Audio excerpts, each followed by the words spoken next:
अभी मुझे दूसरे नुकसान की बात करना है। जो विषय चलता है उसी विषय को लेकर मैं कथन करूंगा। अभी चौथे नुकसान की बात नहीं करेंगे। अपना नियम है, हम जिस विषय को लेकर कहते हैं उसी विषय को लेकर प्रश्न पूछना। जो जो आप प्रश्न पूछोगे उसका उत्तर देता रहूँगा तो मैं अपने क्रम से पढ़ने का काम नहीं कर पाऊँगा। क्षमा करना मुझे, अपना क्लास का नियम ऐसा है। हाँ भाई, अब ये साधारण सम्यक्त्व अनंत, देखो आपने पूछा इसलिए थोड़ा सा बताता हूँ। क्या क्रोध मान माया लोभ में से किसी भी जीव को एक साथ चारों कषायें होती ही नहीं है।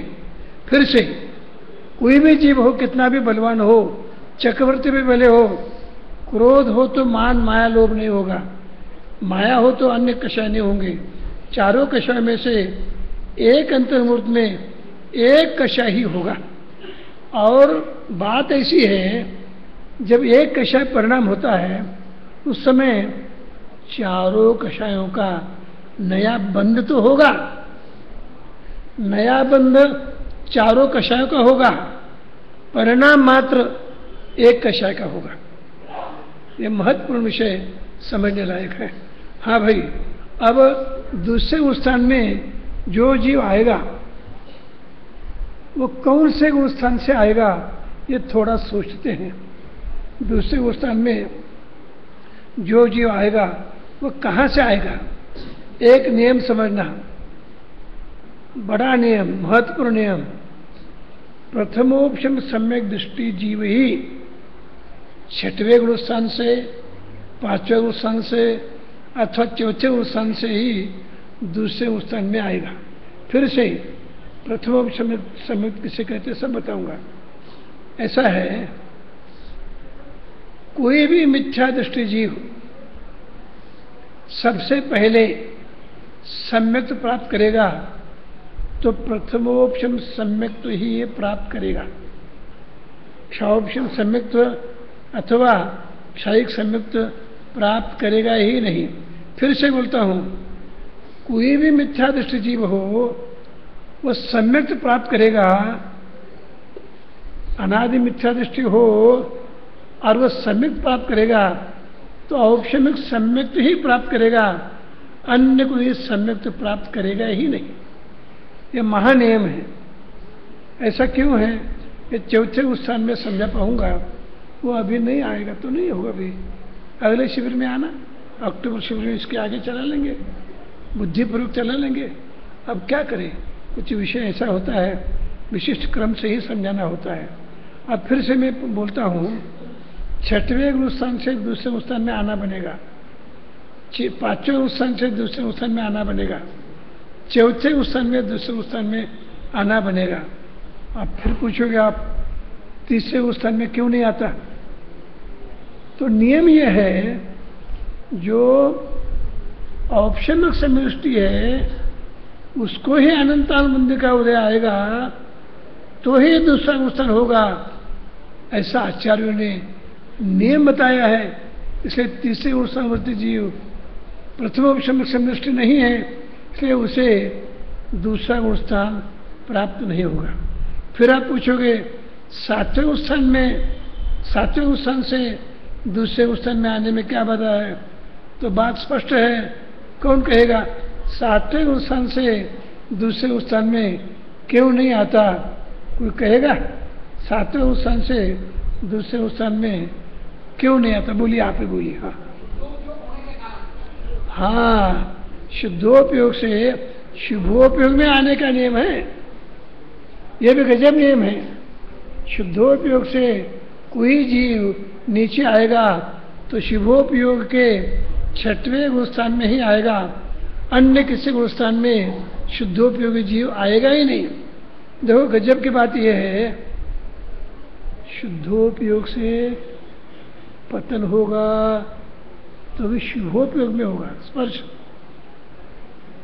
शुद्धोपयोग से यदि पतन होगा तो शुभोपयोग में ही पतन होगा। और किसी को भी शुद्धोपयोग होगा तो शुभोपयोग पूर्वक ही होगा। किसी भी अशुभोपयोगी जीवों को अकस्मात ही शुद्धोपयोग हो गया, ऐसा नहीं होगा। ये स्वाभाविक परिणाम का स्वरूप ऐसा है। सर्वोत्तम, देखो लौकिक शब्दों में बोलना हो तो सर्वोत्तम सज्जनता यानी सम्यक्त्व है। सर्वोत्तम सज्जनता, वो सर्वोत्तम सज्जनता सज्जन आदमी को ही प्राप्त होगी। अति दुर्जन आदमी तत्काल सज्जन होता है, ऐसा कभी नहीं होता। वो पहले सामान्य रीति से सज्जन होगा, फिर सर्वोत्तम सज्जन होगा।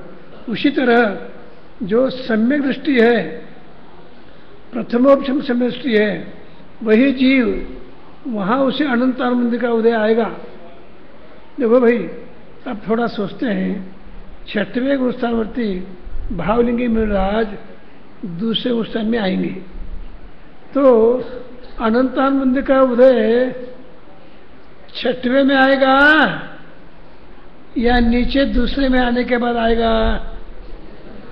फिर से छठवें गुणस्थानवर्ती भावलिंगी मृगराज वे दूसरे स्थान में आ रहे हैं, तो दूसरे स्थान की प्राप्ति अनंतानंदी कषाय के उदय से होगी। तो अनंतानंदी कषाय का उदय सुनना बराबर सो रहा है, देखो ऐसा नहीं। अनंतानंदी का उदय छठवें स्थान में आएगा या दूसरे स्थान में आएगा? छठवें स्थान में आएगा तो वहां छठवां स्थान रहेगा ही नहीं। दूसरे स्थान का उत्पाद और अनंत आनंद का उदय दोनों का एक समय है। फिर से दूसरे स्थान का उत्पाद और अनंत आनंद का उदय दोनों का एक समय है। फिर से छठवें स्थानवर्ती भावलिंगी मृगराज दूसरे स्थान में आते हैं, तो छठवें स्थान में जब तक है तब तक छठवां स्थान ही रहेगा, भावलिंगी मुनिपना ही रहेगा। और वहां से च्युत हुए नहीं हुए इतने में अनंत आनंद कषाय का उदय आएगा और दूसरा स्थान होगा। अब हम ये भी सोच सकते हैं, जिन भावलिंगी मुंडाजों को छठवें गुणस्थान से दूसरे गुणस्थान में पतन का प्रसंग आ गया, ऐसे मुंडाजों को अपना गुणस्थान बदल गया, छूट गया, ऐसा ज्ञान होगा या नहीं होगा? होगा, गारंटी से होगा। अपने परिणामों का ज्ञान हमें नहीं होगा तो पड़ोसी को होगा क्या? इसलिए परिणामों का ज्ञान तो नियम से हमें होगा ही। अब देखिए, थोड़ा बुद्धि को सूक्ष्म बनाना भाई। ये गुणस्थान कम से कम काल तक रहेगा, दूसरा गुणस्थान कम से कम काल तक रहेगा, तो मात्र एक समय रहेगा। एक समय अधिक से अधिक काल रहेगा तो 6 आवली तक रह सकता है अथवा एक समय तक रह सकता है। अब मैं आपको परिभाषा बोलने के लिए कहूँगा, सभी साधारण सम्यक गुणस्थान की परिभाषा बोलने के लिए पेज नंबर निकालिए आप, मैं बोलता हूँ। कितना है भाई? 91, 9 और 1। देखिए भाई, 91 नहीं भाई, 89 पेज पर है। कदाचित किसी की किताब में आगे पीछे हो तो देख लेना। हाँ भाई, 3, 4, 5 लाइन की परिभाषा है। इतनी बड़ी परिभाषा किसी भी गुणस्थान की नहीं है। इतनी बड़ी परिभाषा ये है। एक बार बोलने के लिए कहूँगा, फिर समझाते रहेंगे। जिनके पास किताब न हो वे भी बोलने का जरूर प्रयास करें। प्रथमोपशम सम्यक्त्व के अंतर्मूर्त काल में से जब जघन एक समय या उत्कृष्टावली प्रमाण काल शेष रहे, उतने काल में अनंतानंदी क्रोधमान माया लोभ में से किसी एक कषाय के उदय में आने से सम्यक की विधान होने पर श्रद्धा की जो अव्यक्त अतत्व श्रद्धानुरूप परिणति होती है उसको शासन या सासाधन गुणस्थान कहते हैं। अब मैं आपसे अपेक्षा रखूंगा और सभी को बोलना नहीं बने, जिनके हाथ में किताब है खास करके विद्यार्थी को तो बनेगा ही, एक आवाज में मधुरता से सभी बोले।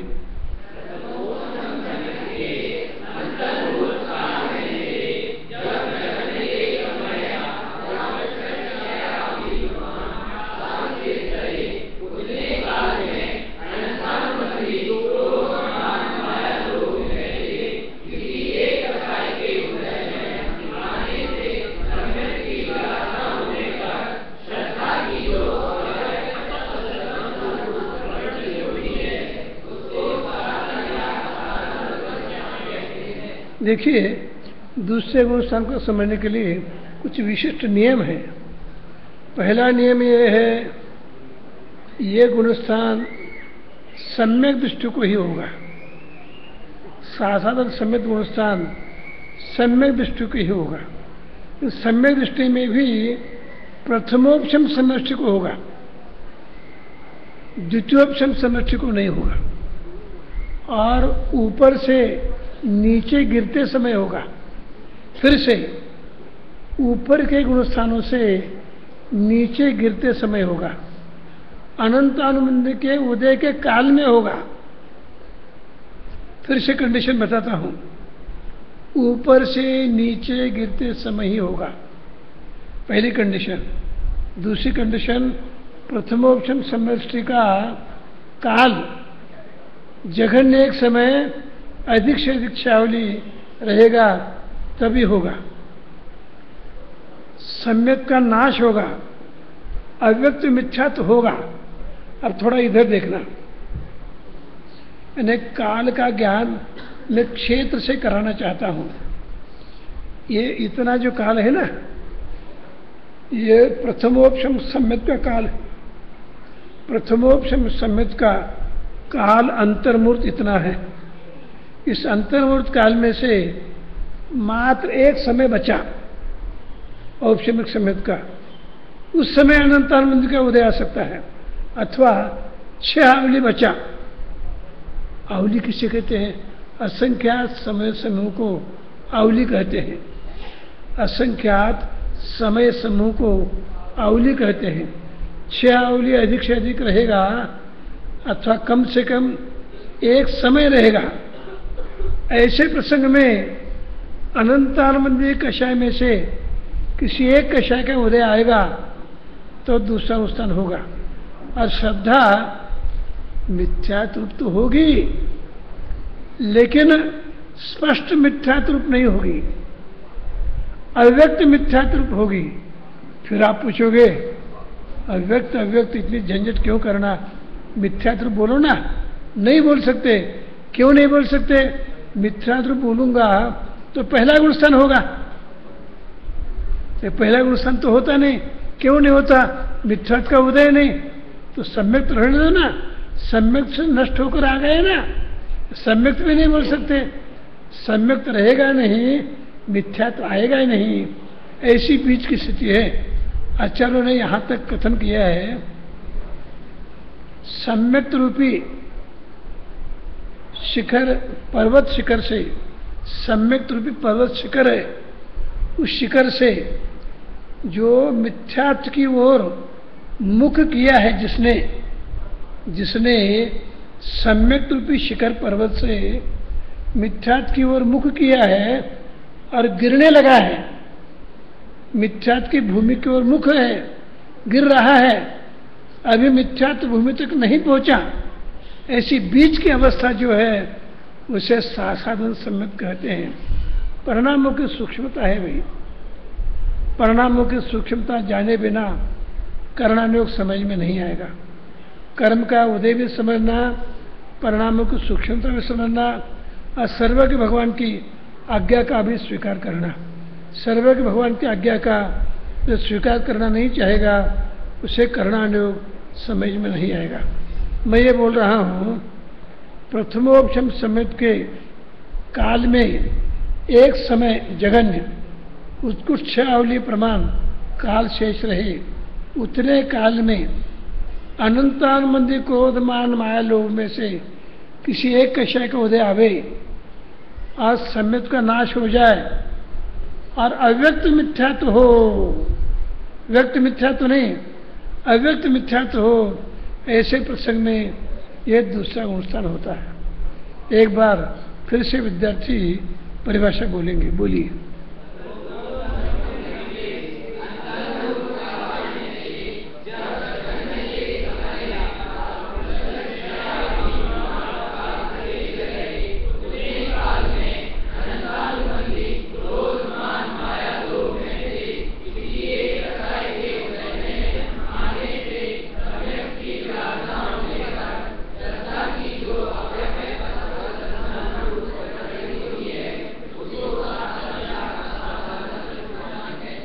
मैंने अभी भी बताया था, साक्षात सम्यक का जगन्य काल एक समय, उत्कृष्ट काल छावली। और इस गुणस्थान में यदि जीव का मरण होगा तो जीव नरक में नहीं जाएगा, अन्य तीनों गति में जा सकता है। फिर आप पूछोगे नरक में क्यों नहीं जाएगा? ये सम्यक का काल है, सम्यक के काल में मरण, सम्यक दृष्टि कभी मरण नरक में नहीं जाता। क्षणिक राजा भी जो नरक गया है वो सम्यक दृष्टि नरक, सम्यक दृष्टि क्षणिक नहीं गया, मिथ्यात्व अवस्था में नरकाय का बंद हो गया था, तो मिथ्या दृष्टि क्षणिक राजा नरक में गया है और सम्यक दृष्टि क्षणिक राजा को तीर्थंकर प्रकृति बंद हो गया है। अब दोनों जुड़ गए, इसलिए सम्यक दृष्टि क्षणिक राजा नरक में गए ऐसा कथन होता है। कि सही देखा जाए तो सम्यक दृष्टि कभी नरक में नहीं जाता। उसी तरह दूसरे गुणस्थान का काल सम्यक का काल होने से ये जीव भी मरकर नरक में नहीं जाता। अब एक थोड़ा नया विषय है, वो कल ही प्रारंभ करेंगे। हाँ बोलो भाई। है मतलब वो स्त्री पर्याय भी धारण नहीं करता है, लेकिन जो तीर्थंकर की माता होती है तो वो जो भी सम्यक दृष्टि होता है तो फिर स्त्री पर्याय धारण तो करता नहीं सम्यक दृष्टि। तो फिर से माइक का उपयोग करो ना। जो मतलब सम्यक दृष्टि जो है वो स्त्री पर्याय धारण नहीं करता है। हाँ। लेकिन तीर्थंकर की जो माता होती है वो सम्यक दृष्टि होती है, ऐसा सुनने में आया है। तो फिर वो स्त्री पर्याय कैसे धारण करता है? वो सम्यक दृष्टि की बात करना है कि माता की बात करना है तुम्हें? हाँ, तो वही है, सम्यक दृष्टि की बात करना है ना भाई। हाँ। तो सम्यक दृष्टि स्त्री पर्याय में नहीं जाता, माता से क्या संबंध है? तो माता से कुछ संबंध नहीं।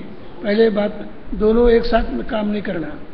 माता से कोई संबंध नहीं, सम्यक दृष्टि स्त्री नहीं बनता, ये बात सही है। माता से संबंध नहीं है। माता कौन है क्या है इसका कोई संबंध नहीं है। माता तो नियम से मिथ्यात्व लेकर जन्म लेती है, मिथ्यात्व के बिना स्त्री पर्याय नहीं मिलती।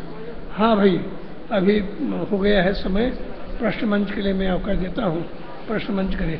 हाँ भाई, कल जिन लोगों ने दान दिया है ना, उन लोगों के नाम नहीं बोलूँगा नहीं, ये विद्यार्थी खड़ा हो जाएगा, आप उनसे रसीद ले ले। हाँ भाई बोलो।